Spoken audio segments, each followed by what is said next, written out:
You're listening to an Airwave Media Podcast.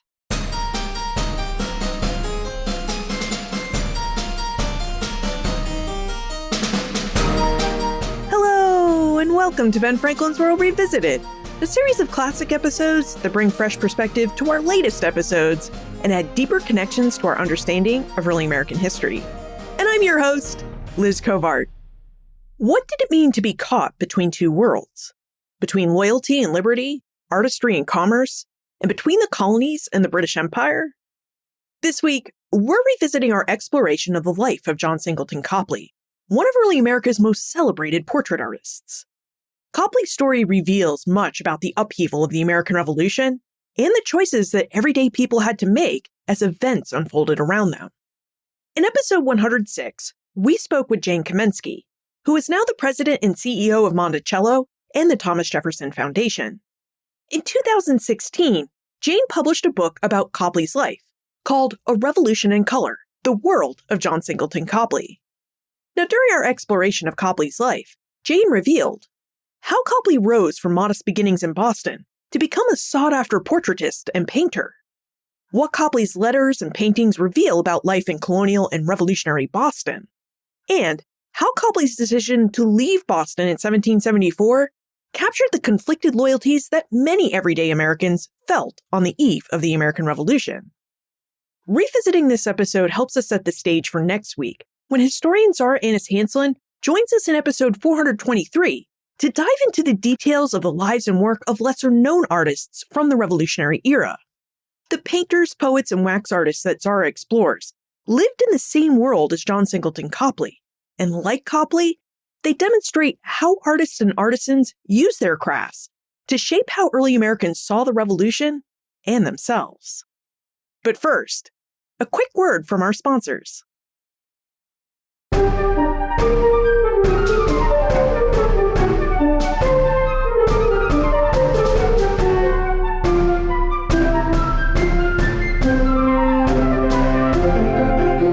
Joining us is a professor of history at Harvard University and the Carl and Lily Forsheimer Foundation Director of the Schlesinger Library at the Radcliffe Institute for Advanced Study. She's a historian of early America and the Atlantic world with a particular interest in the histories of family, culture, and everyday life. Today, she joins us to discuss details from her new book, A Revolution in Color, The World of John Singleton Copley. Welcome to Ben Franklin's World, Jane Kamensky. Hi, Liz. It's good to be with you. Thanks. John Singleton Copley is a figure who we associate with the American Revolution, but he isn't what we would call a founding father. Jane, what brought you to study Copley, and why do you find him so interesting?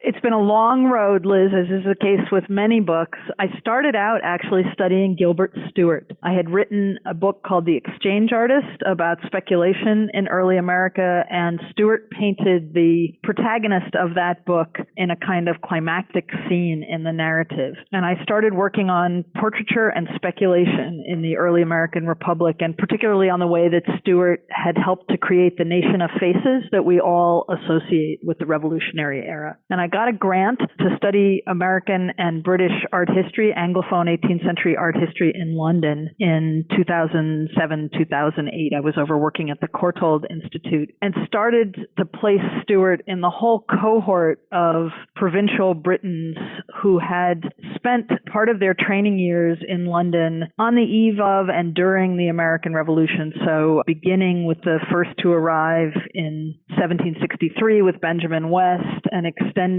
through Copley and then Stuart and Matthew Pratt and Mather Brown and John Trumbull and a whole sort of busy cast of others who were there working in London in the generation that spanned the Revolution. And as I worked on that project, I realized that Copley was coming to speak for them all because he is the rare visual intellectual who left a large written corpus. I was very frustrated when I was working at first on Stuart that he had left very little behind. There are literally like 2 pages of an account book and a couple of receipts. And I remember saying to an art historian how frustrating I found this, that Stuart hadn't written more. And she said, is anyone ever frustrated that you don't paint more? So I think visual intellectuals like Copley was, and like West was, and maybe Stewart was. I'm not sure if we would call him an intellectual, but they often were not of a class or of a cast of mind to leave extensive written records. And Copley emerged as the voice of this group because I think he had a kind of questing spirit that he worked out in family letters. About 1,000 family letters survive, and several hundred of those are in his hand or directly in conversation with him. So he kind of took over the story almost in the way that novelists say that their characters take over. His voice was so urgent and so searing in some ways, and not only his art, but his life story and his character, for lack of a better word, his posture of vexed ambivalence in a period that we know is a period of easy certitude, opened up a much bigger story. What I had thought was an early Republic story became a Revolutionary era story, and what I had thought was a firmly American United States story became a British Atlantic story. So I felt very lucky to make his acquaintance so powerfully early in a kind of twisting road to this project. So what did all of these letters and pieces of family correspondence that you found reveal about Copley's life? I mean, how did Copley get his start, and how did he become a painter? As you know, as a historian who works with similar kinds of documents, one of the challenges of writing about somebody's early life is that his earliest letters don't kick in until his 20s, and that's a very typical thing. So the first stretch of the recovery of his life is really straight up social history, working in deeds and church registers and newspapers. A lot of it is still a black box to me. We know he was born in 1738 because by the time he was an older man, he was of the sentimental cast who referenced his own birthday. We don't know where he was born. We know it was in New England. It was almost certainly in Boston, but there is no record of his birth or his baptism. His parents were immigrants from Ireland in a period where Anglo-Irish immigration was beginning to pick up, and I've placed them in Boston in a relatively brief period of concentrated Irish immigration between circa 1735 and 1737. 38. Largely a group of land speculations where promoters of large-scale projects took to colonize lands to the eastward, as people said in 18th century Massachusetts when they referenced contemporary Maine, went over to England and to Anglo-Ireland and found those sort of striving lower middling gentry who were likely to light out for the colonies with a land grant promise. And it is extremely probable that his father was one of those who signed on to such a project in Maine lands and came over with other similarly inclined people. Both of Copley's parents were moderately well born and yet not well enough born to make a go of it with their family resources. I think this is a very common story in many British American places, especially in the mid-Atlantic and in the southern continental colonies. It's a less common story in New England, and I think one of the interesting things about the Copley family is they force us to consider the New England story in that light. So his mother is, quite to the manor born in County Clare in Ireland. His father is born in Limerick, and yet they both wash up in the greater Massachusetts that includes what we would now call the Maine frontier. I know that Copley's father is here and alive in 1738. I know that he's still alive in 1741. He dies quite early in the story, likely considerably before Copley's mother remarried in 1748. One other thing about Copley's early life that I don't have through his eyes, but that as a social historian I came to think of as highly singular, he's an only child. And an only child in early modern times, especially in the, demographic oven of early New England, a place where families are large and life expectancies are nearly as long as they are until the 20th century. An only child is as rare as hen's teeth. I think man-woman couples who had no children, who were barren, as they would have said, were probably commoner than couples who had one child. So he has a quite unusual family structure, and this gives him both opportunities and burdens early in his life in ways that I came to think were significant, both economically and professionally and also psychologically. That is really interesting because when you think of colonial New England, you think of big families needed to work a farm and maybe fewer children to work in a city, but still big families and not only children. So what kind of opportunities and burdens did Copley have as an only child? I think we have to back it up by a generation and ask, who is the woman, Mary Singleton Copley, and then Pelham? She had one more marriage.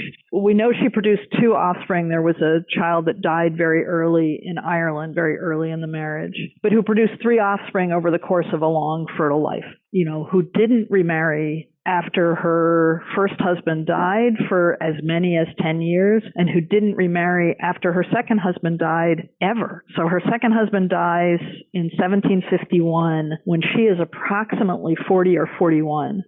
Colonial American birth patterns, she's got quite a number of fertile years left. She's not a prosperous femme sole trader, and she doesn't remarry. And the first husband died when she was maybe 30, maybe as early as 30. And she didn't remarry for 10 years. So she is quite a singular character. We know from Copley's letters that she has some kind of chronic infirmity. There's a lot of mother is as well as can be expected, or mother is a little better than she was the last time. I can see in her hands, many of her letters survived. She's literate. She's arguably more literate than her son. Her spelling is better, so she's probably had more education than Copley did. It doesn't look like a physical infirmity that affected her penmanship. So she's fragile in some way. And I think that is a burden on the young man who spends a chunk of time as an only son, solitary with her, very early in life,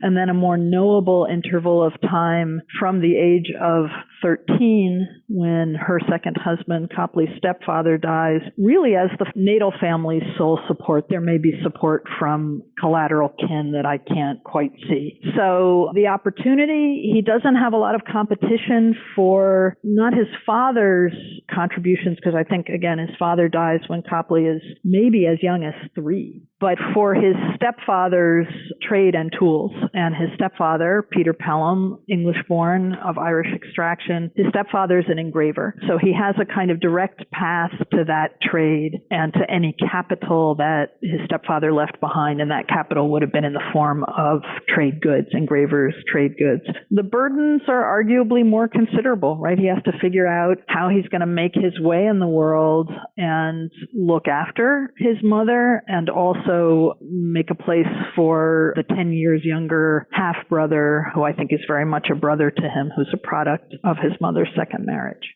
Was it the tools left behind by Copley's stepfather that encouraged him to become a painter? And how did he train as a painter? Because it's my understanding that in Europe, artists in training go to art school and work with a master. Did someone like Copley, who was just trying to get into the trade, have the same opportunities in the colonies?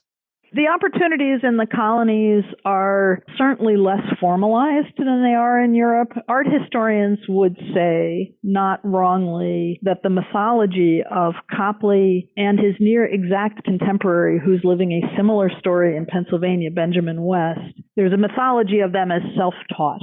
West writes about it extensively himself and says in a sort of late autobiography that he had plucked hairs from the tail of his cat to make a brush and learned to make pigments from the face paints of Delaware and Shawnee warriors who he met in the woods of Pennsylvania. And a kind of similar frontier mythology about Copley bootstrapping his way to competence in the arts takes hold in his descendants' telling. So that's exaggerated. I think art historians are right about that. We know that, there are print shops, there are color shops, there is a visual culture in the colonies to look at and imitate. That said, the limitations of fancying oneself an artist in a place like provincial British America are utterly profound, more profound in Copley's Boston than in West's contemporary Philadelphia, which is a little more of a cultural hub than Boston was. So there are no classes. There's no local drawing master. There's no place where you can, in a sort of above board way, draw a nude figure. There's a little slip of an anecdote about Gilbert Stuart that survives where he and a neighbor who was interested in anatomy paid a blacksmith to strip for them in Rhode Island. I think that's probably the kind of thing that happened all the time as people tried to figure out how to represent human physiognomy. There are a group of artists who come through Boston, itinerants, and the great good fortune of Copley that his stepfather was an engraver who must have taught him some things between the moment that he joined this blended family. Copley was 10 in 1748, and the moment he died only 3 years later in 1751.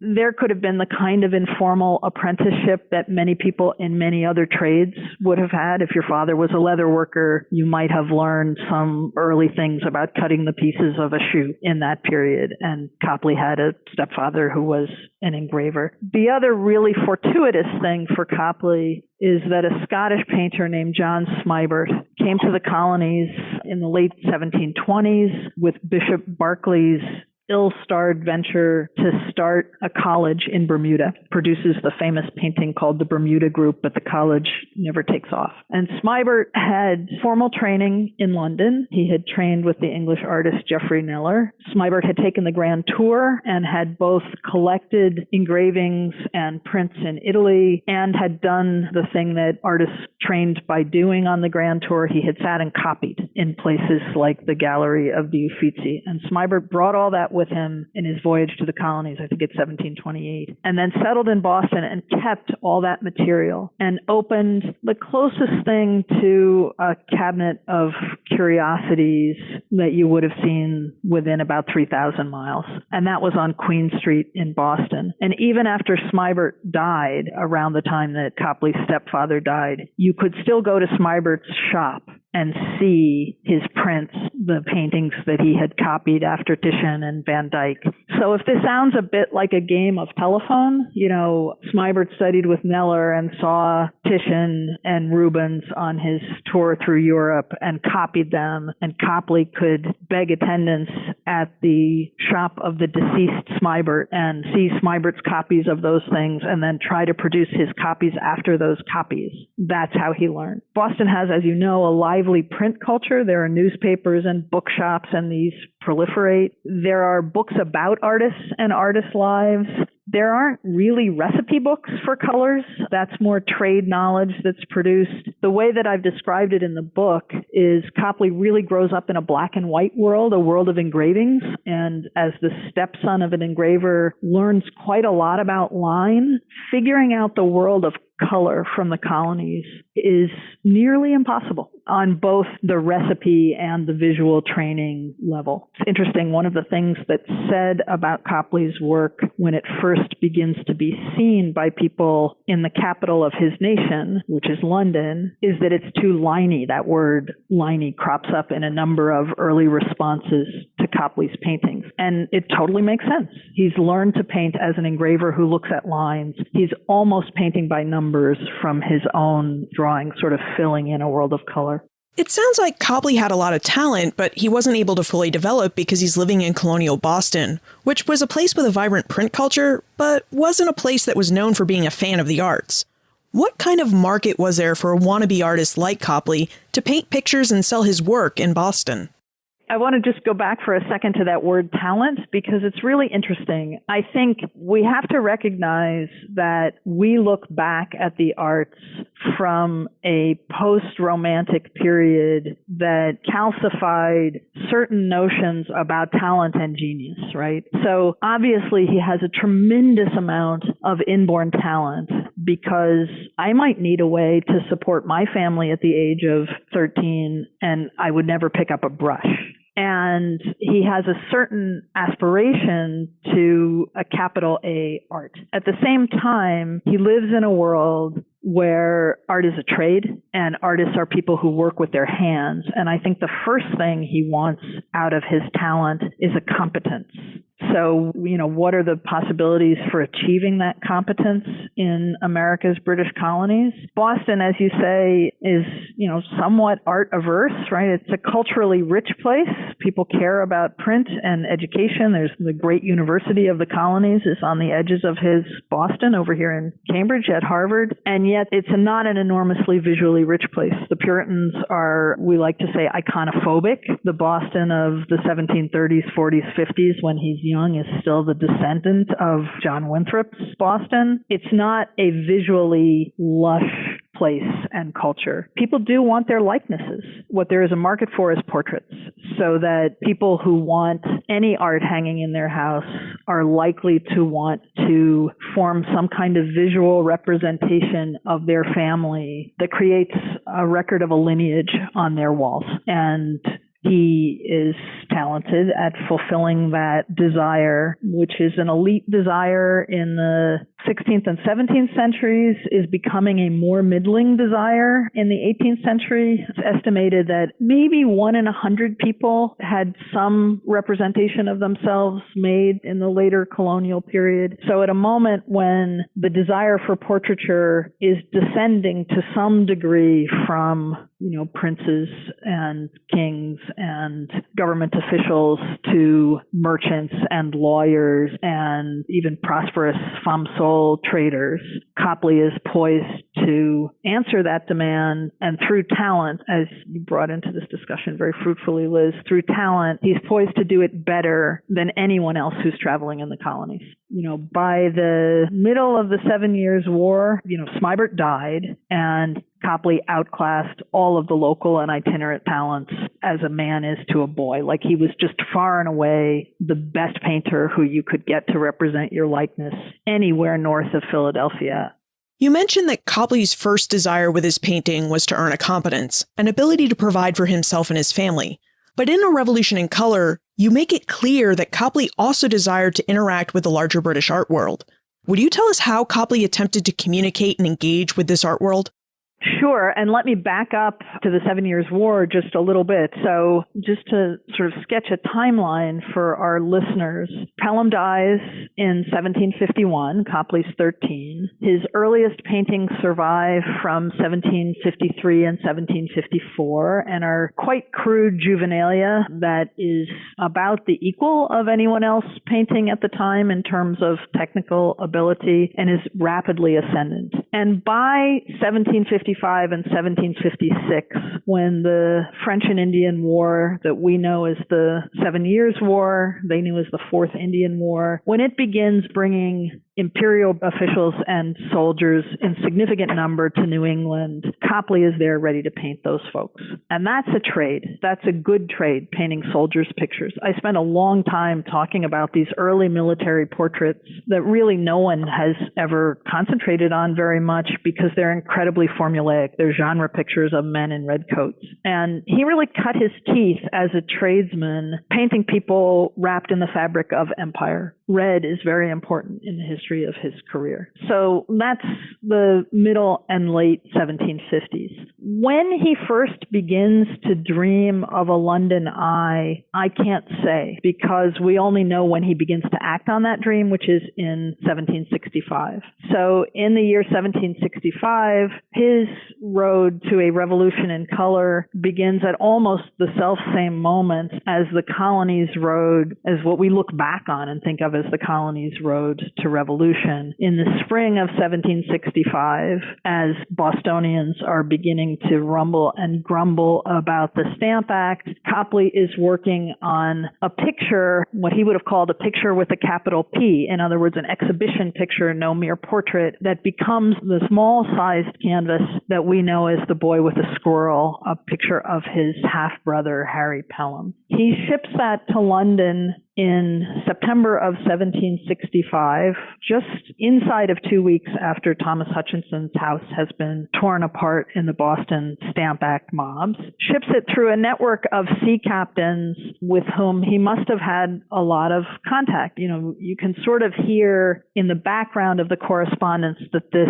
transaction, shipping this thing across to London, creates, that he must have had correspondence for at least an interval of time, say a couple of years, with people where he's saying, I want my work to be seen over there. How can I get there? By 1765, he has certainly read of Benjamin West's arrival in London and his rapid rise to celebrity. And Copley's also reading in Boston's bookstores about the rise of an English exhibition culture, also itself a 7 Years' War creation. So the culture of public exhibitions begins in 1760 in Britain. By 1765, Copley's sending this small picture over to be hung on the wall at the annual exhibition of the Society of Artists of Great Britain. And then, sort of waiting on the wharf for news to come back about what people think. I believe that when he sends that picture, he already sees a kind of fork in his biographical road where, depending on that reception, one would either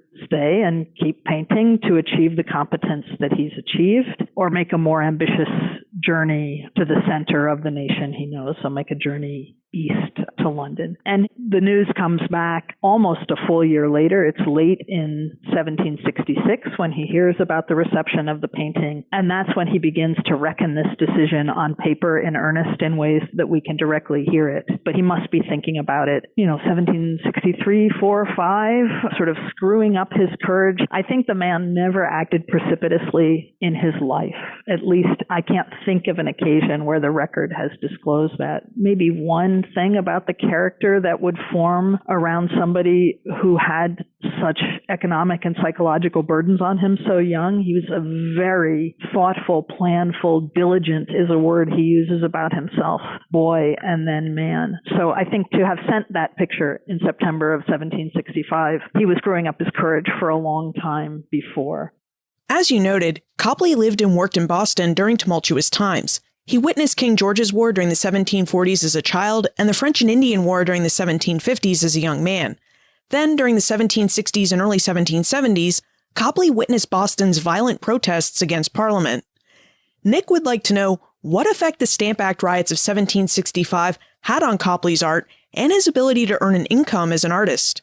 The Stamp Act riots aren't as big a fork in his biography as we might think. It's a time of tremendous upheaval. Like many people in Boston, he begins that period of upheaval as a quite firm liberty man. Whether he attended any of the rioting seems unlikely. He was quite rueful about it, but he did sign non-importation meetings after that. We know he went to the 1769 4th anniversary celebration of the earlier and less violent of the Stamp Act riots in 1765. So he's part of that foment. But I think as historians and as lay readers of history and watchers of the History Channel, we exaggerate the extent to which, in August 1765, all the world is riveted on Boston, and all of Boston knows that what lo, 8 years later, we will be at the banks of the Rubicon with the Tea Party. Copley's experience suggests something different. I mean, his Boston world of trade is really broadening after 1765. I think, the Stamp Act does not leave behind it a landscape of such hardened partisanship or proto-partisanship that he loses his ability to maneuver among different groups with different shades of allegiance.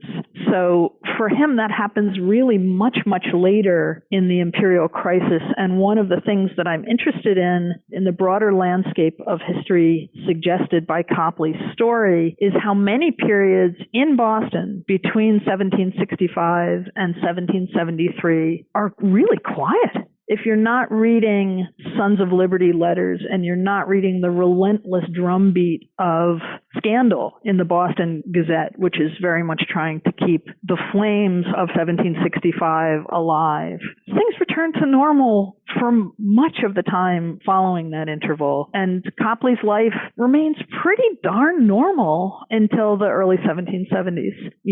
I note in the book the confluence that even in 1768, which I think when we're telling the story of the coming of revolution to an America that consists of the 13 colonies, the future 13 colonies, 1768 also looms large, right? We see the occupation of Boston. And even in occupied Boston in 1768, he's painting his iconic picture of Paul Revere, certainly the sort of mind's eye picture of the dawn of revolution that I think outpaces any other, and his portrait of General Gage within months, if not within weeks of each other. So I guess what I would say to Nick's question is, it's amazing how much remains the same in the wake of the Stamp Act. And I hope that Copley's story encourages us to dig into the broader number of stories of just how representative that experience is. They're not all sitting around waiting for revolution to come a decade later. It sounds like Copley was, if not a patriot as we would classify one today, he was a Liberty man in 1765. What did Copley make of the other two big revolution events in Boston, the Boston Massacre in 1770 and the Boston Tea Party in 1773? One thing first is that to be a Liberty man in 1765 or a Liberty woman in 1765 is to seek a better Britain. And that is the way in which Copley was a Liberty man and remained a Liberty man, arguably until his death in London in 1815. The 1770 massacre, we know where he was the day after. He was one of the first to testify when the town fathers of Boston opened the books in Faneuil Hall and said, "Everybody come tell me everything you know." And he mentioned that he had seen soldiers running through Cambridge Street. It's not clear from that one line of testimony whether it's before or after the affray that happened. His baby brother, 10 years younger, so in 1770, he's still a strapling of 20 or 21. He was a hot Liberty man in 1770, and he engraved a representation of the massacre called The Fruits of Arbitrary Power. This is Henry Pelham. Paul Revere stole it, and Paul Revere's iconic engraving of the massacre takes Pelham's drawing and pirates it very successfully as an engraving. So we know that at that moment, the Copley family was appalled by the excesses of the way that the killing on King Street unfolded that night. And then, as it did for most people, in 1771 and 1772, it gets quite quiet again. He's not living a hotly political life. He and his young wife go to New York in 1771 and, to a certain extent, replicate his 7 Years' War experience, painting the many soldiers and imperial placemen who are gathered at the central node of Fort George on Lower Broadway, sort of whirlwind painting tour where he paints 30 some odd canvases in a period of 3 months.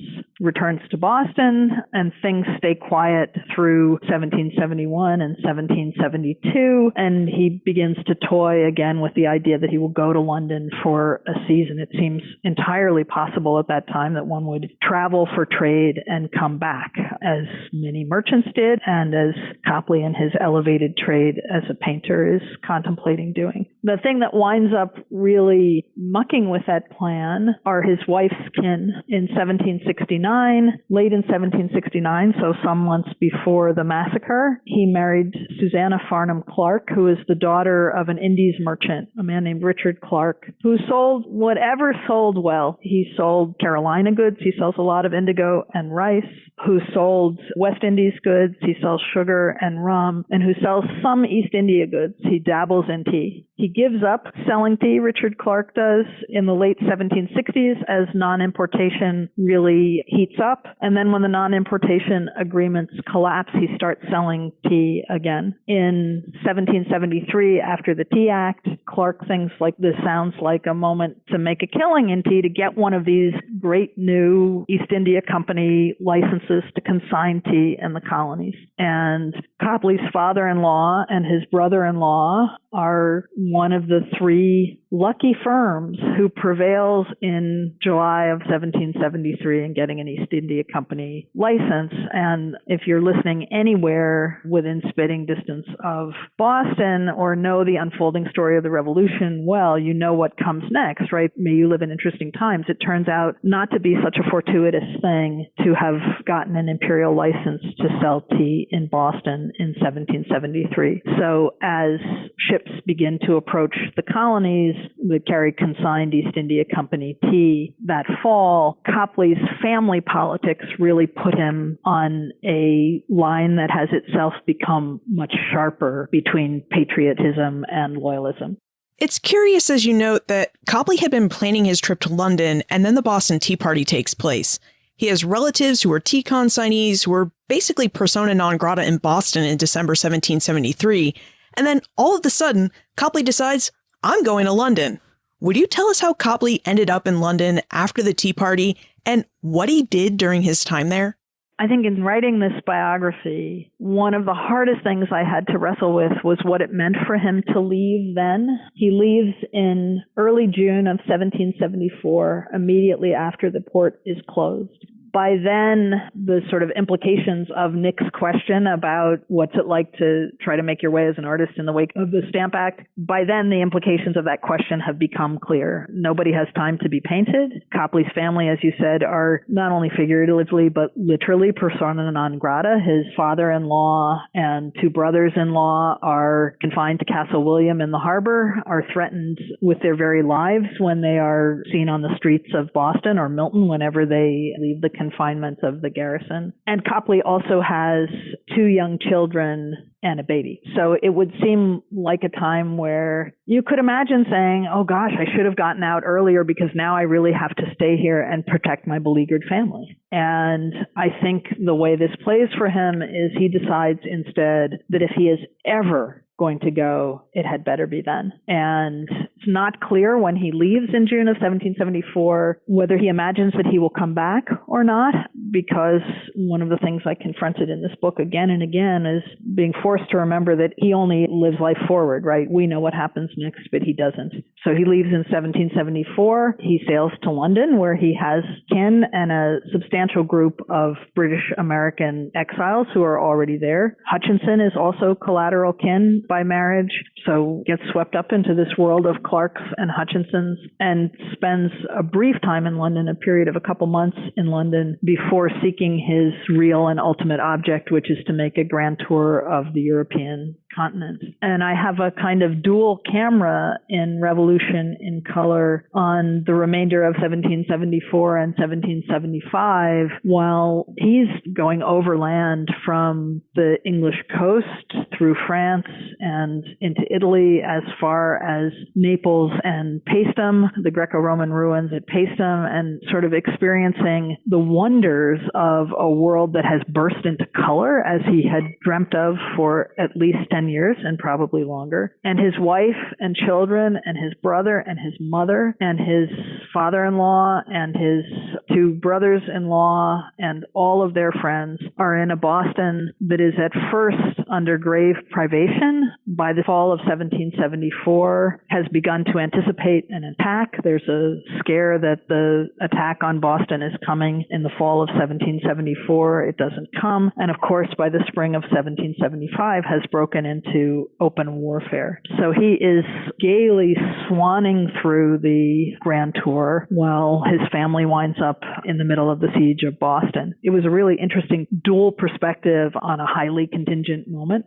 He feels terrible for having left, but it's a kind of wonderful terrible where for a man who wanted not to make a choice about political identity, and I think in some ways that's what loyalists are, right? Alan Taylor told us this some time ago. They're the people who remain what they were rather than people who fashion a new national destiny. So for someone who wanted not to make that choice, he's blessed with having no choice left. He writes at one point to his brother after he finds out what has happened in Concord and Lexington. He's terribly worried about his family, but also says, could I have picked a better time to leave? You know, had I left any later, I couldn't have gotten out, and now there is no choice left. I think he's quite relieved at the fact that destiny has chosen them to continue to make their lives in England, which is not an expatriation, but a patriation, right? He's born in British Boston. They're going to continue to make their lives in England by having the family sail to meet him in London, which they do right at the end of 1775. You mentioned that you grappled with what it was like for Copley to leave Boston in 1774 and what he was thinking. What about in 1783-84 when the United States achieved its independence? Copley had spent the entire war in Europe and London. What did he make of American independence? And did he ever desire to return to Boston?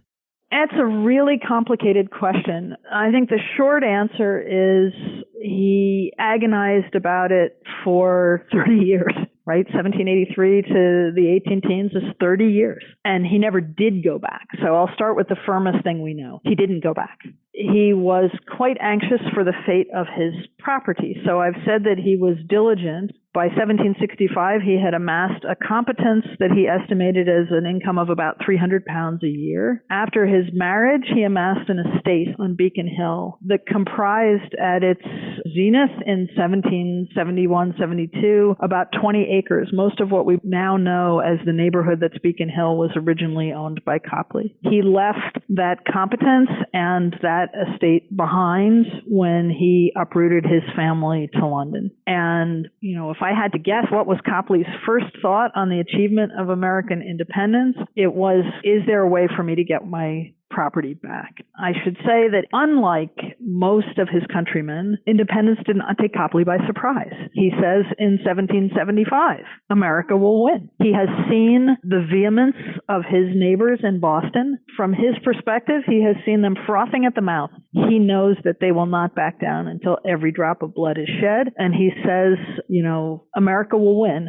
And asks his brother in this letter, but what then? Will it be the greatest experiment anyone has ever seen or the greatest despotism man has never known? Cannot tell. Please don't pick up a gun is his urging to his brother in 1775. Don't pick up a gun no matter who asks you. So in 1773, does he think this is the most thrilling experiment the world has ever known? Too soon to tell. A decade later, in the mid-1790s, he's curious enough about this question of the fate of his property that he sends his son to do a kind of reverse grand tour of America and, sort of suss out what's become of the place and whether it might make sense for a now upper middle-aged couple with, near adult children to return to the land of their birth.